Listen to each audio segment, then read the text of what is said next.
Hello doctors. ये मेरे यानी डॉक्टर समीन मंसूरी के metaphorical meaning of mind rubrics का 38th वीडियो है। इस वीडियो में गूस और गीस से जुड़े तीनों रूब्रिक्स डॉक्टर केंट की रेपर्टरी में दिए गए हैं। पहले दो रूब्रिक्स में सिर्फ कोनायम मैक्यूलेटम दवाई मौजूद है और तीसरे रूब्रिक में सिर्फ हायोसाइमस दवाई दी गई है। डिल्यूजन्स, इमेजिनेशंस, हेलुसिनेशंस, इल्यूजन्स, इन चारों टर्म्स के डिफरेंसेस को मैंने अपने हायोसाइमस के video delusions, chasing and driving peacocks में एक्सप्लेन किया है। उसका लिंक डिस्क्रिप्शन में है, तो आप उसे रेफर कर सकते हैं। Delusions, geese thinking themselves to be threw themselves into water and delusions that he is a goose.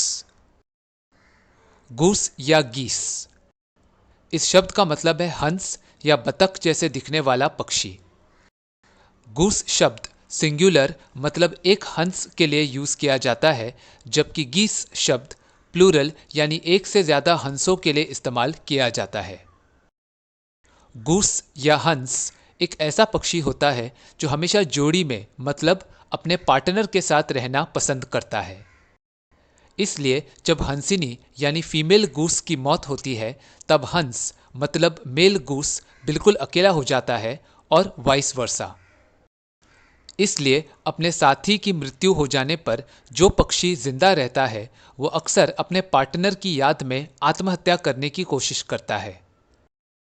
इस रूब्रिक में थ्रू देमसेल्व्स इनटू वाटर का मतलब है कि पानी में कूदकर अपनी जान दे देना। तो इन रूब्रिक्स के अनुसार कोनायम पेशेंट को ये लगता है कि पहले वो किसी के साथ अपना जीवन सुख से बिता रहा था, लेकिन अब उस साथी की मौत या उसे बिछड़ जाने के कारण पेशेंट बिल्कुल अकेला हो गया है। मतलब पेशेंट अब गीस यानी किसी के साथ होने की बजाय गूस मतलब सिंगल हो गया है और अपने पार्टनर की जुदाई न सह पाने पर पेशेंट को ये लगता है कि उसे सुइसाइड कर लेना चाहिए। याद रखिए, ये इमोशनल अटैचमेंट पति पत्नी के अलावा बच्चे पेरेंट्स, भाई बहन, जिगरी दोस्त या इंसान और उसके पेट में भी हो सकता है।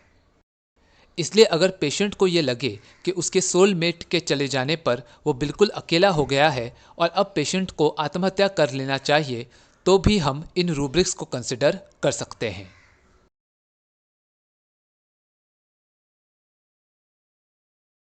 एग्जाम्पल 1।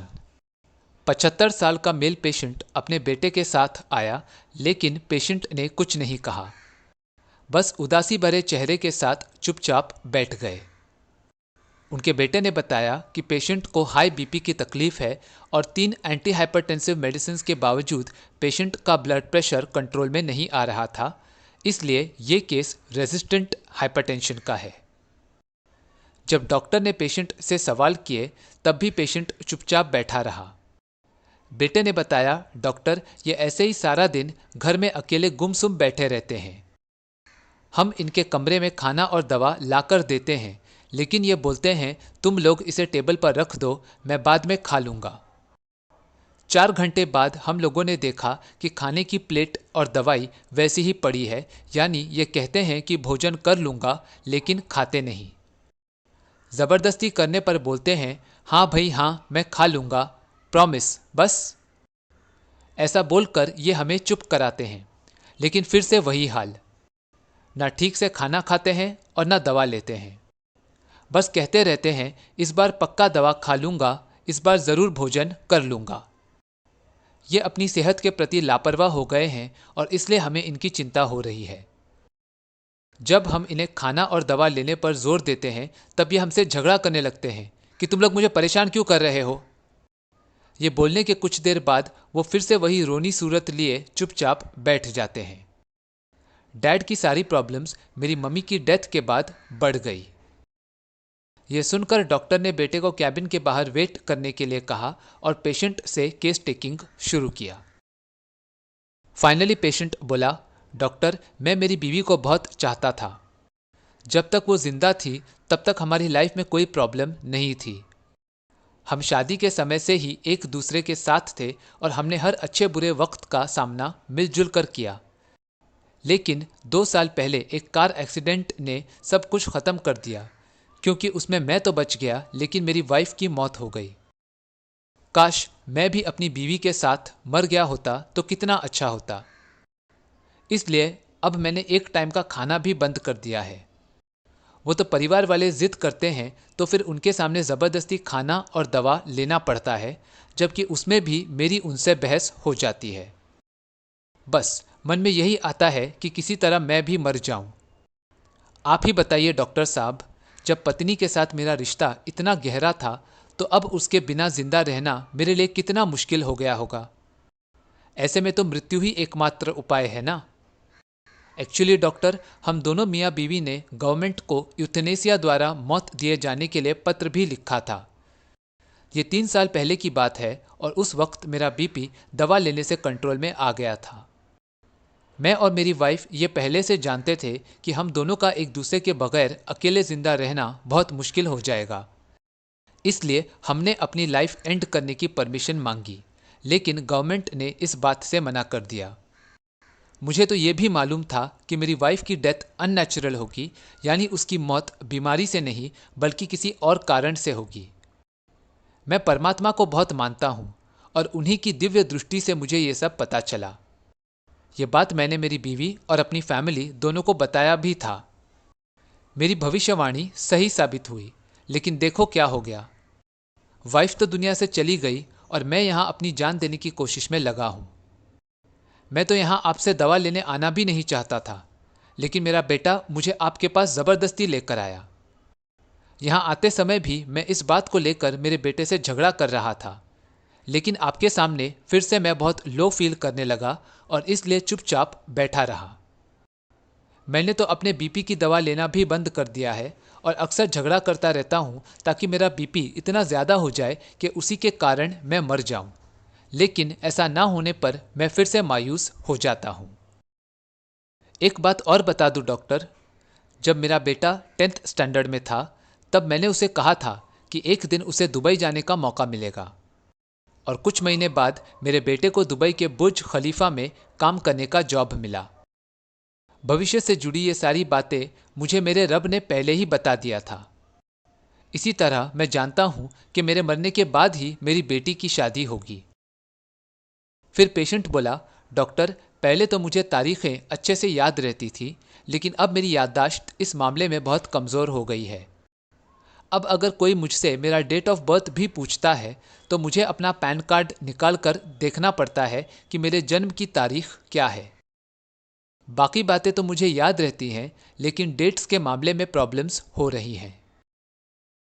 फाइनली पेशेंट बोला, डॉक्टर, मुझे मेरी वाइफ के साथ बिताए गए रोमांटिक पल बहुत याद आते हैं और ऐसे में सेक्स से जुड़े विचार भी आने लगते हैं। इन ख्यालों से मैं बहुत परेशान हूँ, क्योंकि ये मुझे इसी बात का एहसास दिलाते रहते हैं कि मेरी वाइफ अब मेरे साथ नहीं है तो मैं सेक्स एंजॉय नहीं कर सकता। जब ये थॉट्स सारा दिन मेरा पीछा नहीं छोड़ते तब मेरे मन में आत्महत्या करने की इच्छा और भी ज़्यादा स्ट्रांग हो जाती है। इसलिए एक बार तो मैंने नदी में कूदकर जान देने की कोशिश भी किया था, लेकिन पानी गहरा नहीं था, इसलिए मुझे मौत नहीं आई। तो इस केस में पेशेंट ने बताया कि वो अपनी वाइफ से बहुत प्यार करता था और अपनी पत्नी की डेथ के बाद वो जीना नहीं चाहता है। इतना ही नहीं, पेशेंट ने गवर्नमेंट को यूथनेसिया के लिए लेटर भी लिखा था, क्योंकि पेशेंट के अनुसार वो और उसकी वाइफ एक दूसरे के बिना जिंदा नहीं रह पाएंगे। इसे मेटाफोरिकली समझें तो पेशेंट खुद को और अपनी वाइफ दोनों को हंसों का जोड़ा समझता है, जिसमें एक के मर जाने पर दूसरा भी अपनी जान दे देता है, और इसी कारण पेशेंट आत्महत्या करने के लिए नदी में कूद गया था।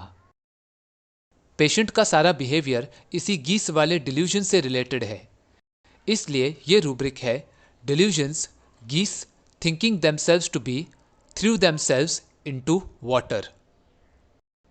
इस केस में conium elements from death of loved ones और sadness with suicidal disposition in rubrics को भी कवर करता है, लेकिन ये गीस के डिल्यूजन वाला सिंगल रूब्रिक पेशेंट के पास्ट और प्रेजेंट इमोशनल स्टेट से जुड़े कॉज इफेक्ट रिलेशनशिप को टोटली कवर करता है। पेशेंट को फ्यूचर में होने वाले इवेंट्स की जानकारी पहले से हो जाती है।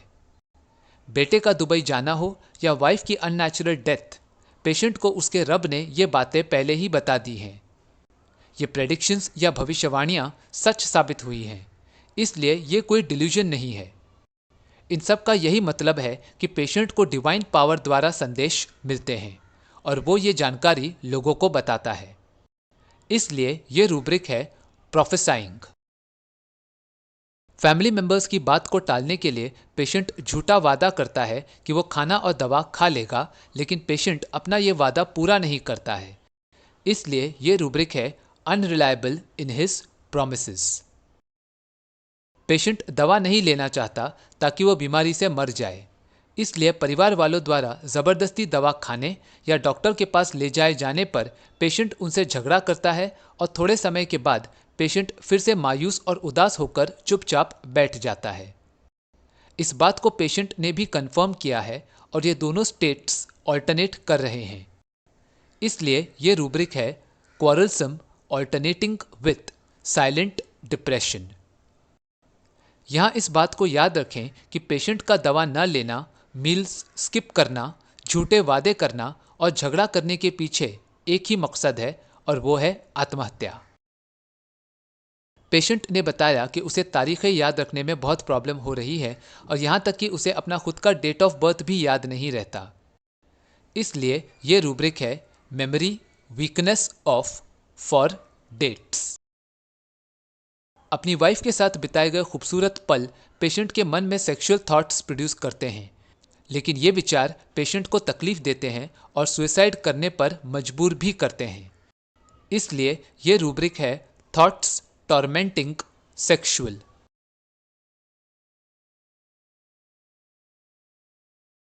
एग्जाम्पल 2। 20 साल के कॉलेज स्टूडेंट को उसके फैमिली मेंबर्स इलाज के लिए लेकर आए। पेशेंट के पिता ने कहा, डॉक्टर, ये लड़का कोई काम नहीं करता है, सारा दिन बस बिस्तर में पड़े रहता है और मोबाइल पर गेम्स खेलता रहता है। इसकी इन हरकतों से हम तंग आ गए हैं। ये सुनकर पेशेंट बोला, हाँ, तुम लोग तो बस मेरे पीछे हाथ धोकर पड़े हो। गेम्स खेलने से जो खुशी मुझे मिलती है वो भी तुम लोगों से बर्दाश्त नहीं होती।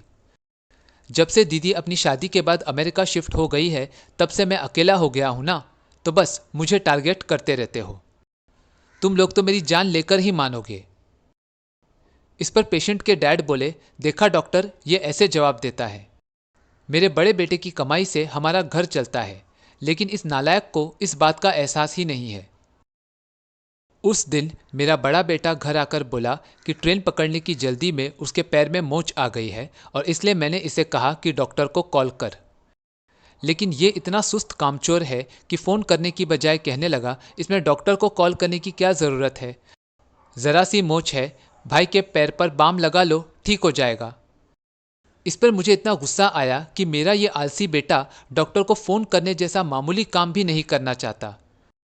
ये कामचोर क्या जाने पैर में मोच आने पर मेरा बड़ा बेटा किस तरह दर्द में लंगड़ते हुए चला आ रहा था। बाप बेटे के इस आर्ग्यूमेंट को देखकर डॉक्टर ने पेशेंट के डैड को कैबिन के बाहर वेट करने के लिए कहा और उसके बाद पेशेंट के साथ केस टेकिंग शुरू किया। फिर पेशेंट बोला, डॉक्टर, एक्चुअली ये प्रॉब्लम मेरी दीदी के शादी के बाद से शुरू हुई है। मेरी मॉम का मेरे बचपन में ही स्वर्गवास हो गया था और तब से मेरी दीदी ने ही मेरी देखभाल की। भले ही हम भाई बहन थे, लेकिन रिश्ता माँ बेटे जैसा था। घर का काम हो या मेरी पढ़ाई, हम दोनों भाई बहन सारे काम मिलजुल कर मैनेज कर लेते थे। लेकिन जब से मेरी दीदी शादी के बाद अमेरिका चली गई है तब से मुझे ऐसा लगता है जैसे मैं बिल्कुल अकेला हो गया हूँ और ऐसा महसूस होने पर मैं बहुत रोता हूँ।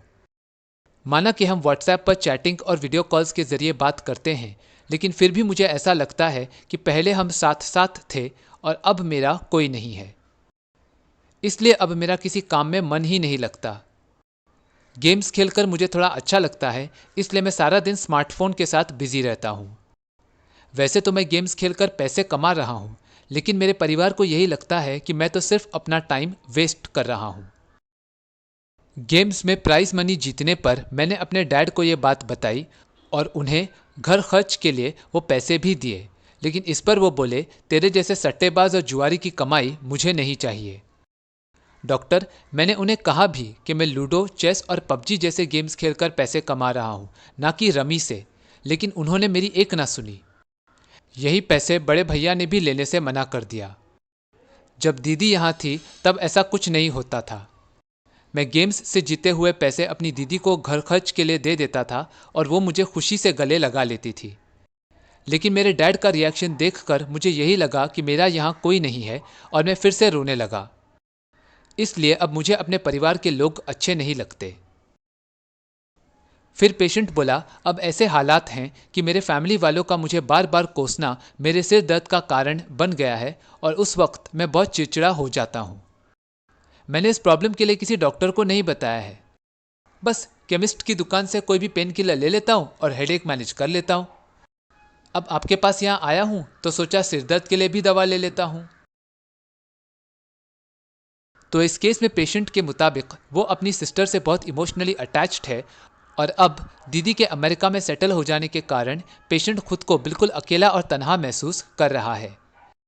इसे मेटाफोरिकली समझें तो पेशेंट को ये लगता है कि पहले वो और उसकी सिस्टर दो हंसों की तरह थे, यानी गीस थे, लेकिन अब अपनी बहन से दूर होने पर चैटिंग और वीडियो कॉल्स के बावजूद पेशेंट को ये लगता है कि वो एक अकेला हंस बनकर रह गया है। इसलिए ये रूब्रिक है, delusions that he is a goose. बड़ी बहन से अलग होने की फीलिंग पेशेंट को अकेलेपन का एहसास दिलाती है और पेशेंट रोने लगता है। इसलिए ये रूब्रिक है, वीपिंग व्हेन अलोन। इस रूब्रिक का सिर्फ ये मतलब नहीं है कि पेशेंट लोगों से दूर एकांत में रोता है, बल्कि जब पेशेंट को यह एहसास होता है कि वो बिल्कुल अकेला है या उसे सब कुछ अपने आप बिना किसी हेल्प या इमोशनल सपोर्ट के मैनेज करना पड़ रहा है, तब भी वो रोने लगता है। अब पेशेंट को सिर्फ गेम्स खेलने में मज़ा आता है, इसलिए वो सारा दिन इन गेम्स को एंजॉय करता है और उनके द्वारा पैसे भी कमाता है। इसलिए ये रूब्रिक है, playful desire to play. Patient के फैमिली मेंबर्स उसे बस कोसते रहते हैं। जब पेशेंट गेम्स द्वारा कमाए गए पैसे घर खर्च के लिए देता है, तब भी उसके डैड और भाई उसे धुतकारते हैं। ऐसे में पेशेंट को फिर से अकेलापन महसूस होता है और वो रोता है। मतलब यहाँ भी वीपिंग व्हेन अलोन वाला रूब्रिक नजर आता है। इन सब के कारण अब पेशेंट का अपने परिवार से जज्बाती लगाव बहुत कम हो गया है और वो उन्हें बिल्कुल भी पसंद नहीं करता। ऐसे हालात पेशेंट की बड़ी बहन के समय नहीं थे। मतलब पहले यहाँ प्यार और अपनापन था, लेकिन अब सिर्फ नाराजगी है। इसलिए ये रूब्रिक है, estranged from her family. Patient को ये लगता है कि उसकी फैमिली उसके पीछे पड़े हैं और उनसे पेशेंट का गेम्स द्वारा मिलने वाला एंजॉयमेंट भी बर्दाश्त नहीं हो रहा है। मतलब पेशेंट के अनुसार ये लोग उसके दुश्मन हैं। इसलिए ये रूब्रिक है, delusions of being pursued by enemies. परिवार द्वारा दिए जाने वाले टॉन्ट्स के कारण जब पेशेंट को सिरदर्द होता है तब वो चिड़चिड़ा हो जाता है। इसलिए ये रूब्रिक है, इरिटेबिलिटी ड्यूरिंग हेडेक। एस्ट्रेंजमेंट के कारण पेशेंट को अपने भाई के पैर में मोच आने पर भी इस बात का एहसास नहीं होता है कि उसके ब्रदर को कितनी तकलीफ हो रही होगी।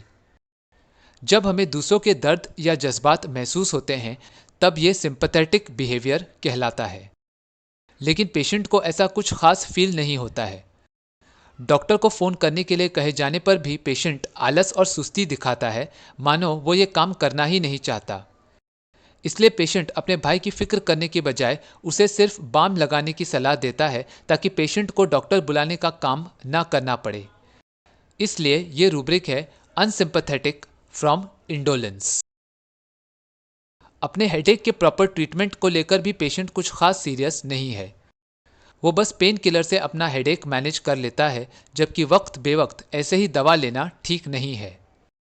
पेशेंट डॉक्टर के पास भी अपने आप नहीं आया है, बल्कि पेशेंट के डैड को उसे डॉक्टर के पास लाना पड़ा।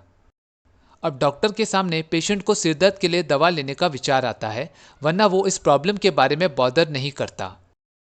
अपनी बीमारी के प्रति पेशेंट का एटीट्यूड बहुत कैजुअल है। इसलिए ये रूब्रिक है, फ्रिवलस।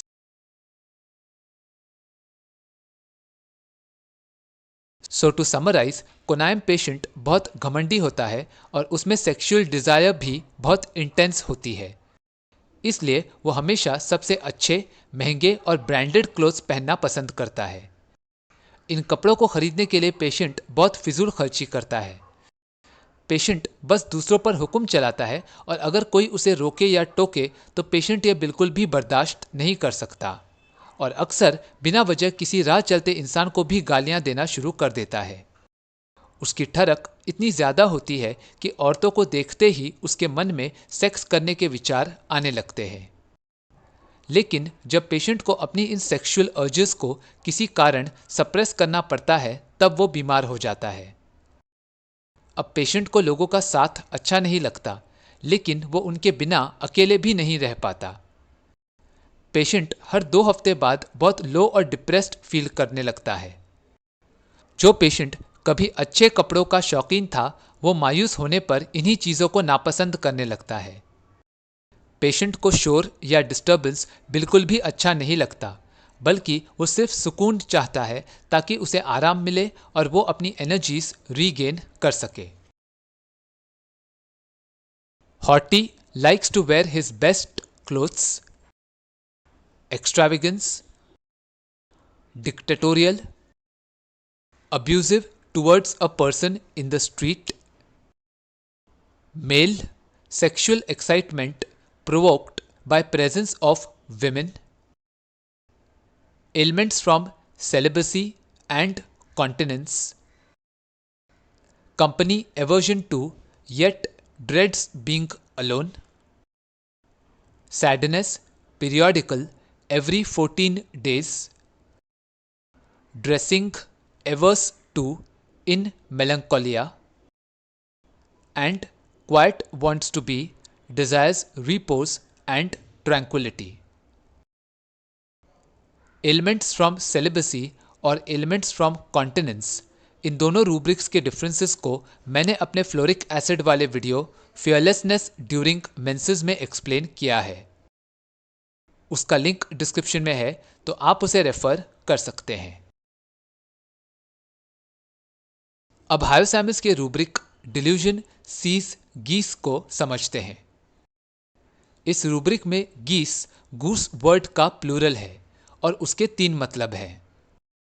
पहला मीनिंग मैंने कोनायम के रूब्रिक में एक्सप्लेन कर दिया है। दूसरा, एक बेवकूफ़ और बुद्धू इंसान। और तीसरा, किसी एक्टिविटी को स्टिम्युलेट करने या उसे बढ़ावा देने के लिए किया गया काम। एग्जाम्पल 1।